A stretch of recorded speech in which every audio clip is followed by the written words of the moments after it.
Shalom, apa kabar? Bapak Ibu Saudara semuanya, kita bertemu kembali dalam program kita Heart Sayings of Jesus. Dan puji Tuhan, hari ini kita akan membahas salah satu ucapan Yesus yang terdapat di dalam Injil Matius pasal yang kelima ayat yang ke-27 sampai 28, yaitu berzina di dalam hati. Apa maksudnya, Saudara? Mari kita mulai melihatnya ya. Kita berdoa terlebih dahulu. Terima kasih Tuhan, kami berdoa biar Engkau wahyukan, Engkau singkapkan bagi kami semuanya kebenaran-Mu supaya kami semakin mengenal Engkau dan menjadi pelaku-pelaku dari kebenaran firman-Mu. Dalam nama Yesus yang berdoa, haleluya. Amin. Mari kita lihat Alkitab kita di dalam Injil Matius pasal yang kelima ayat yang ke-27 sampai yang ke-28. Alkitab berkata demikian, "Kamu telah mendengar firman, jangan berzina. Tetapi aku berkata kepadamu, setiap orang yang memandang perempuan serta menginginkannya sudah berzina dengan dia di dalam hatinya." Saudara, Yesus mengucapkan atau membuat sebuah allusion, ya, mengquote perjanjian lama. Ya, dan kita tahu ini adalah ayat di dalam Aseret Hadevarim atau 10 perintah Allah. Salah satu hukum moral itu, jangan berzina. Ya. Karena orang-orang Yahudi pada saat itu, khususnya mereka dari mazhab Farisi, hanya melihat ini di dalam konteks kulit luar saja. Mereka memahami bahwa berzina itu kalau sudah dilakukan. Kalau masih belum dilakukan, masih ada di pikiran, masih ada di hati, itu belum berdosa namanya. Berdosa dalam konteks ini berzina itu kalau sudah dilakukan. Maka Yesus ingin membawa perintah ini atau firman ini kembali kepada jiwanya, bukan lagi kepada kulit luarnya, bukan lagi dipandang secara legalistik, tetapi di dalam the truth of the word, saudara. Ya, the genuine things of the word. Oleh karena itu Yesus berkata apa? Kamu kan telah mendengar, jangan berzina. Ya. Tapi aku berkata kepadamu, Yesus memberikan sebuah pagar baru terhadap Torah ini. Ya, Yesus membangun sebuah pagar, saudara. Tapi pagar ini bukan untuk membuat mereka lebih sulit lagi melakukannya, tapi dikembalikan kepada dasar yang utama, yaitu tentang apa, saudara? Moralitas.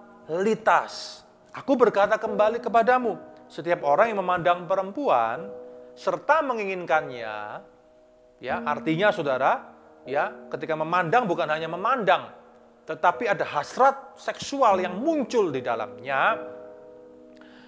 Dia sudah berzina dengan dia di dalam hatinya.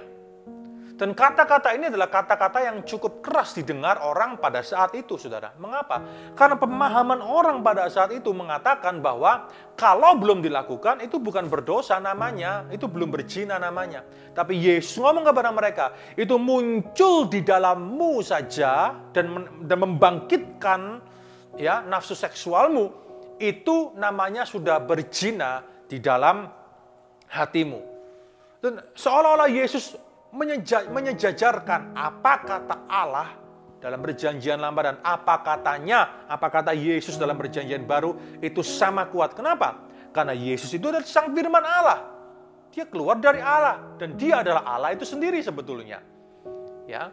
Nah, saudara perhatikan di sini bahwa ini adalah sebuah tanggung jawab moral yang Yesus ingin tekankan kepada orang-orang yang mendengarkan dia pada saat itu. Yesus ingin mereka memahami bahwa semua yang mereka lakukan, semua firman yang mereka lakukan, itu tidak hanya dilakukan karena kewajiban agama, tetapi karena moralitas, karena kesungguhan hati, karena pemahaman yang benar, dan dilakukan dengan pemahaman hati. Yesus ingin membangun standar moral yang benar kepada orang-orang di zamannya pada saat itu. Mengapa, saudara? Karena pada saat itu, situasinya adalah banyak orang sudah tidak lagi punya standar moral yang benar. Yesus ingin mengembalikan hukum firman di dalam moralitas manusia. Tetapi kita akan lihat, saudara, bahwa ternyata apa yang Yesus katakan ini itu masih benar terjadi dan masih terjadi sampai hari ini. Ini adalah tantangan orang juga pada zaman ini. Tantangan kita semua yang hidup pada saat ini, abad 21 bukan, saudara? Ya, hal-hal mengenai perjinahan, percabulan, hal-hal mengenai tantangan-tantangan dalam hal moralitas, seksualitas manusia. Bukankah itu adalah hal-hal yang kita alami sehari-hari dan itu adalah tantangan kehidupan kita sehari-hari. Salah satu tantangan besar. Firman berkata, bukan? Dosa-dosa yang lain yang kau lakukan itu engkau lakukan di luar tubuhmu. Tapi jika yang satu ini engkau lakukan di dalam dan melalui tubuhmu. Itu adalah tantangan terbesar, saudara. Mengapa? Karena itu berkaitan juga dengan natur dosa, natur keberdosaan kita sebagai manusia. Nah, saudara, kalau kita lihat ya dalam kata-kata Yesus yang lain di Matius pasal 5 ayat yang ke-29 contohnya. Maka jika matamu yang kanan menyesatkan engkau, cungkilah, buanglah itu. Karena lebih baik bagimu jika satu dari anggota tubuhmu binasa daripada tubuhmu yang utuh dicampakkan ke dalam neraka. Ini bukan perkataan yang literal. Ini perkataan simbolik, saudara. Maka maknanya bukan makna literal, bukan? Maknanya adalah makna simbolik. Ya, yang Yesus maksudkan adalah apa? Tanggung jawab, moralitas di dalam masalah-masalah seksualitas, saudara. Ini yang akan membedakan kita dengan orang-orang yang tidak memiliki Yesus. Orang-orang yang tidak punya Yesus dalam hidupnya. Orang-orang yang tidak punya Yesus dalam hidupnya, yang tidak mengerti kebenaran, mereka tidak akan punya tanggung jawab, saudara, untuk apa? Di dalam hal moralitas. Ya. Mereka tidak punya kekang di dalam hal-hal seksualitas, saudara. Ya, kita bisa lihat orang-orang di dunia inilah, dimanapun kita bisa baca beritanya. Ya, orang bisa bergonta-ganti pasangan dan semuanya, dan tanpa beban, tanpa merasa bersalah. Mengapa, saudara?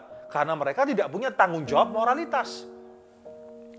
Orang kalau paham, orang kalau memahami Yesus, orang kalau memiliki Yesus dalam hidupnya, orang kalau dicerahkan oleh firman Yesus Kristus, maka tanggung jawab moralitasnya akan semakin tinggi. Itu akan semakin menjaga dia, itu akan membuat dia menjaga hidupnya sungguh-sungguh. Ya, sekalipun kita adalah manusia biasa, ya, saudara. Maka dari itu kita mengalami tantangan setiap hari, bukan?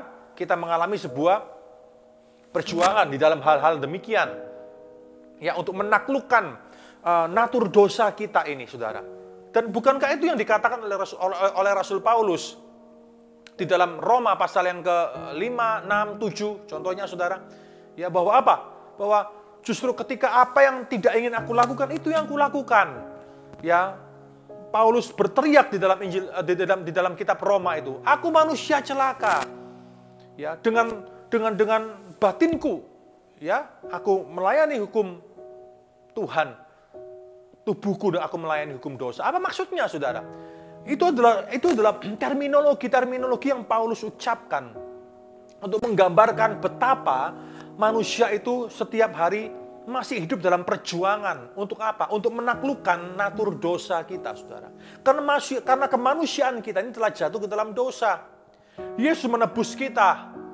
Kita diselamatkan. Iya, roh kita. Betul, jiwa kita yang diselamatkan.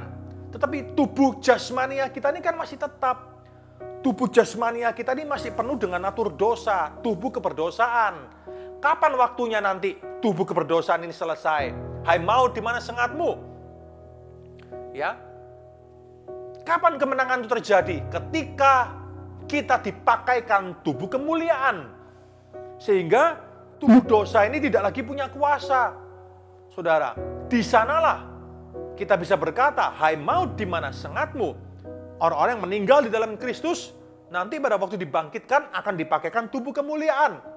Orang-orang yang diizinkan hidup, Yesus datang kedua kali, diangkat, dipakaikan tubuh kemuliaan. Dan tubuh kemuliaan itu adalah tubuh yang tidak punya lagi natur keberdosaan.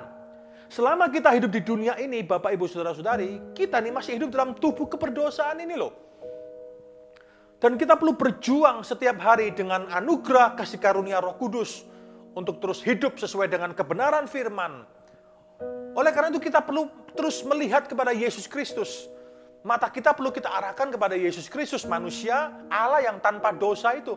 Kemanusiaan Yesus adalah kemanusiaan yang tanpa dosa, tanpa cacat dosa, tanpa natur dosa, saudara. Karena Yesus tidak punya dosa dan dia tidak bisa berdosa.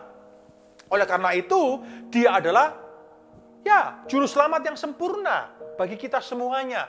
Saudara, karena kalau Yesus punya dosa, punya keberdosaan, nggak ada bedanya dengan kita dong. Oleh karena itu, kemanusiaan Yesus itu berbeda dengan kemanusiaan kita semuanya. Saya masih ingat itu yang saya bahas di skripsi saya, ya saudara, tentang apa? Tentang keberdosaan Kristus Yesus, ya, ketidakberdosaan versus keberdosaan, saudara. Ya, ada dua pandangan yang ada di kalangan orang-orang Kristen, saudara. Ya, nah, oleh karena itu, mari kita melihat akan hal ini.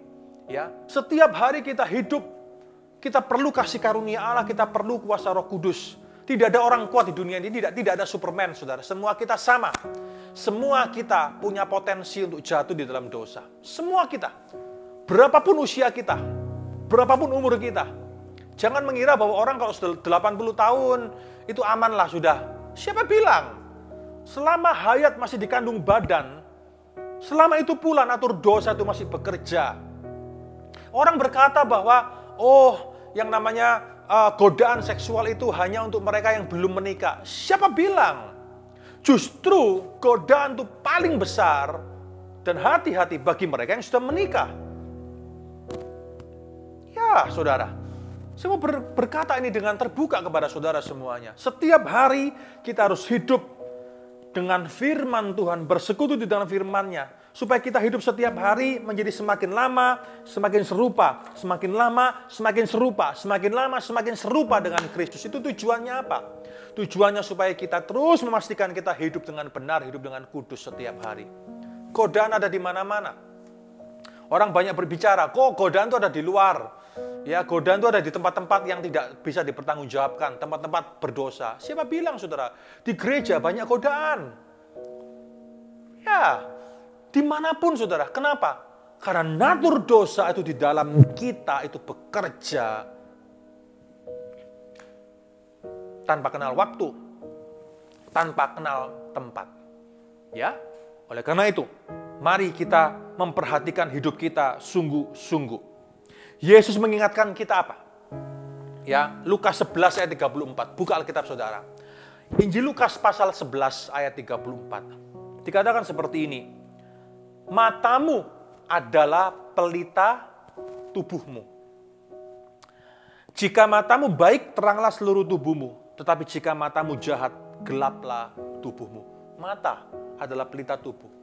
Tuhan ingatkan kita semuanya hari ini. Entah kita pria, entah kita wanita. Jaga mata kita. Tidak mudah, tapi bisa. Ya, kekang mata kita, saudara. Dengan apa? Dengan firman Allah. Apa salah melihat yang indah-indah? Oh, enggak. Tuhan ciptakan kok. Kita juga punya mata. Tapi that's it, enough. Kalau itu dipakai lebih, ditarik lebih lagi, dan itu kemudian menimbulkan hawa nafsu muncul, itulah yang namanya berdosa. Oleh karena itu Bapak Ibu Saudara-saudari, mari kita jaga betul-betul diri kita. Kita berdoa setiap hari, itulah mengapa kita harus berdoa setiap hari. Kita harus terus mendekat kepada Tuhan. Mengapa? Karena tidak ada orang yang kuat di dunia ini, tidak ada Superman di dunia ini. Semua kita termasuk hamba-hamba Tuhan. Bapak Ibu Saudara-saudari, kalau hari ini kita mendengar banyak skandal-skandal kejatuhan para hamba Tuhan dalam hal seksualitas, mari kita belajar dewasa untuk tidak kecewa dengan hal itu. Ya. Tapi juga kita sadar satu hal, bahwa ternyata tidak ada orang kuat di dunia ini. Orang yang kita anggap rohani, yang paling rohani, justru harus kita doakan, saudara. Mengapa? Godaannya itu lebih tinggi di atas. Godaan di atas itu sangat-sangat kuat. Dan kalau yang di atas jatuh, akan menyeret banyak orang untuk jatuh. Tanggung jawab ini ditaruh Allah kepada kita. Untuk mengingatkan kita bahwa kita harus hidup sedemikian rupa. Untuk menyadarkan kita bahwa kita adalah manusia yang penuh dengan natur dosa, tubuh dosa, saudara. Supaya kita tidak memegahkan diri dan sombong dan berkata, aku orang kuat, ya, aku kebal. Tidak ada orang kebal, saudara. Seperti virus, semua orang bisa kena virus kok. Entah dia atlet, ya, yang hidupnya sehat, apalagi orang yang hidupnya tidak sehat, ya, yang nggak pernah olahraga, mungkin yang makannya makan yang tidak sehat. Pasti potensi lebih kenanya lebih besar. Kalau kita bicara masalah virus. Semua bisa kena. Sama yang ini juga sama. Semua orang bisa potensi juga kena hal yang sama. Tuhan mau ingatkan kita hari ini, tidak ada manusia kebal. Karena kita semuanya punya natur dosa. Oleh karena itu mata kita harus melihat kepada Yesus setiap saat. Kita harus terus bersekutu dengan Yesus setiap saat, setiap waktu dengan firman Allah. Supaya kita terus dijagai. Dimanapun juga engkau harus mengingatkan dirimu. Ya, supaya hidupmu tidak jadi batu sandungan di kanan kiri. Supaya hidupmu betul-betul hidup di dalam pusat kehendak Allah. Mata adalah pelita tubuhmu. Jaga matamu. Semua keinginan semuanya masuk dari mata, bukan saudara? Apapun keinginan itu. Jaga mata kita baik-baik. Supaya hidup kita ini terang. Inilah doa Yesus, bukan? Saudara, untuk kita semuanya. Doa yang Yesus ajarkan, bukan? Matius 6, saudara. Doa Bapa kami, kan? Apa salah satu kata-katanya? Mari kita lihat sama-sama, ya. Injil Matius, pasal yang ke-6. Injil Matius, pasal yang ke-6. Ayat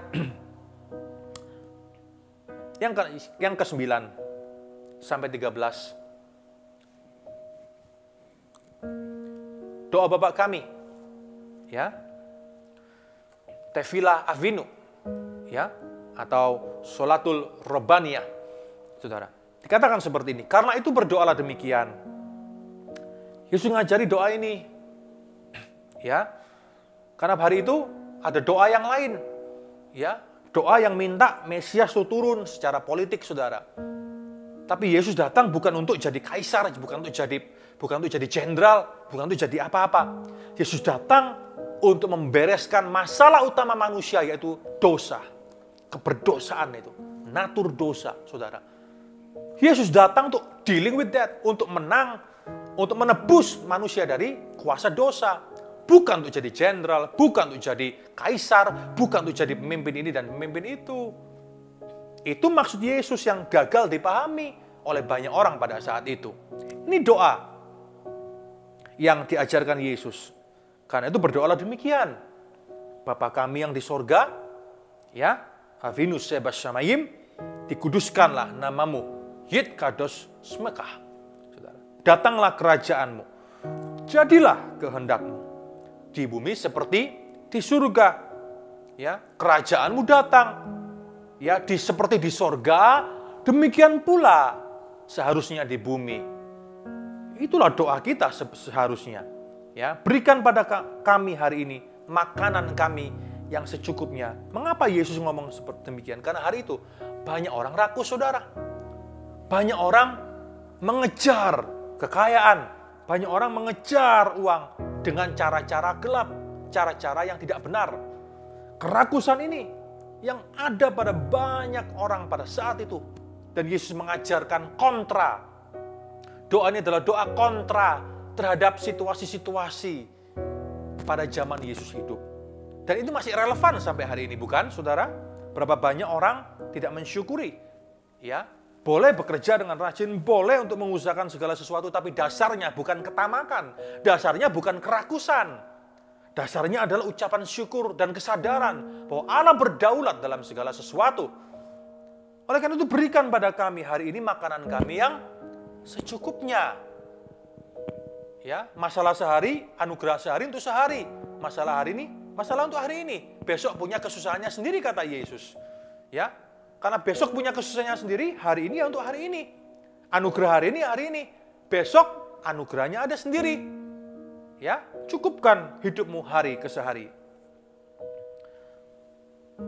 Dan ampunilah kami akan kesalahan kami, seperti kami juga mengampuni orang-orang yang bersalah kepada kami. Siapa yang nggak punya salah? Semua orang punya salah.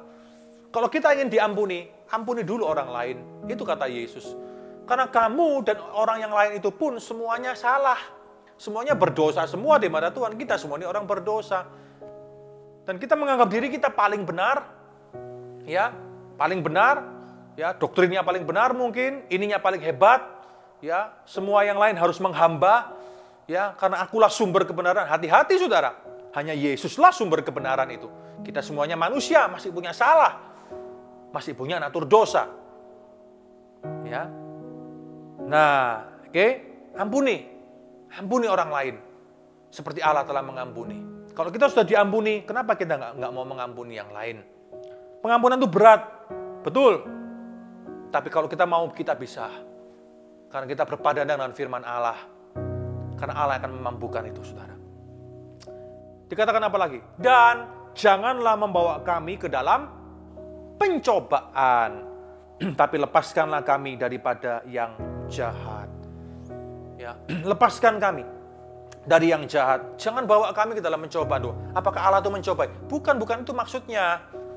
Ya, bukan itu maksudnya. Setiap hari kita itu otomatis, karena kita tuh punya natur dosa. Kita kan bisa dicobai dengan banyak hal, saudara, di mana-mana. Dan doa kita kepada Allah seharusnya adalah apa? Tuhan, lepaskan kami dari yang jahat. Karena yang bisa melepaskan kita hanyalah Allah, bukan kita, saudara. Lepaskan aku dari yang jahat. Lepaskan, hindarkan aku, hindarkan. Justru kalau ada godaan, potensi bahaya, jangan tambah didekatin, jangan tambah diserempet, ya kan? Banyak kan kita seperti itu orang-orang Kristen, anak-anak Tuhan ini. Ya, sudah tahu tuh bahaya, sudah tahu ada potensi bahaya, tambah didekatin. Contoh, misal, ya, ketemu mantan nih di mungkin salah satu pesta, ya, saudara ya, reuni atau apapun lah katakan, ya. Kemudian tanpa sadar ngomong demikian intim, kayak dulu, padahal sudah sama-sama menikah, saudara. Ini salah satu contoh yang sering juga terjadi loh. Ya, ini namanya dalam kondisi seperti ini seharusnya kita berdoa, lepaskan kami dari yang jahat, jangan bawa kami dalam pencobaan. Engkau membawa dirimu sendiri ke dalam pencobaan. Akhirnya pertahanan jebol, bertukar nomor WA dan semuanya, terjadilah perselingkuhan. Saudara, ini kasus bukan fiktif, ini terjadi loh. Kemudian perceraian terjadi dan sebagainya. Saudara, hal-hal ini tidak perlu terjadi sebetulnya kalau dari awal kita sadar. Kita selalu berdoa kepada Tuhan, jangan bawa kami ke dalam pencobaan. Tuhan, lepaskan kami dari yang jahat. Kalau tahu ada potensi godaan, ada potensi pencobaan, jangan malah didekati, tarik dirimu. Itu yang Yusuf lakukan, bukan? Sekalipun dia harus bayar harganya, saudara, difitnah. Yusuf tidak lari mendekat, dia lari menjauh. Kadangkala kita lari mendekat malah, kita tidak lari menjauh. Yusuf itu lari menjauh dari Nyonya Potifar, bukan lari mendekat, saudara. Oleh karena itu hari ini mari kita bertindak dengan benar. Pengetahuan kita akan firman, pengenalan kita akan firman seharusnya membuat kita bertindak dengan benar sesuai dengan firman yang telah kita pelajari dan kita ketahui, kita kenal itu. Tanggung jawab moral ini penting sekali. Karena itu adalah tuntutan Yesus yang Yesus ajarkan buat setiap orang-orang yang mengikuti Dia. Mari hari ini kita permuliakan nama Kristus dengan tindakan kita lebih daripada sekedar kata-kata kita. Mari kita mempermuliakan Yesus dengan segala tindak tanduk kita dalam hal ini supaya kita jauh dari dosa ini, saudara. Supaya betul-betul kita menjaga tanggung jawab moralitas sebagai anak-anak Tuhan. Mari kita berdoa. Haleluya. Tuhan, kami bukan orang kuat, kami manusia lemah. Kemanusiaan kami telah jatuh ke dalam dosa, ada natur dosa di dalam tubuh kami. Kami tahu, kami sadar siapa diri kami.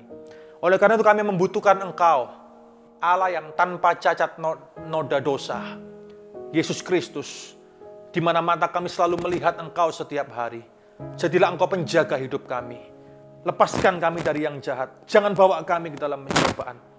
Tuhan, hari ini biar kami menjaga tanggung jawab moralitas kami sebagai anak-Mu, supaya nama-Mu dipermuliakan, supaya Engkau tidak dipermalukan oleh tindak tanduk kami.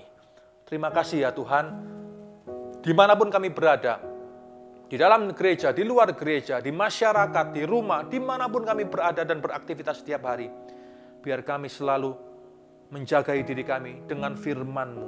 Roh Kudus jagai kami, Roh Kudus jagai kami. Karena kepadamu selalu kami bergantung. Kami tidak mau merasa kuat dan jumawa. Tapi kami akan terus bergantung kepadamu. Mata kami akan terus melihat kepadamu. Allah yang tidak punya natur dosa. Manusia yang sempurna. Manusia Yesus Kristus itu. Terima kasih ya Tuhan. Terima kasih. Di dalam nama Yesus Kristus kami mengucap syukur. Haleluya. Amin. Anda belajar sesuatu saat ini saudara, lakukan apa yang Anda terima. Tuhan Yesus memberkati kita semuanya. Sampai berjumpa di lain waktu dan kesempatan. Shalom. God bless you.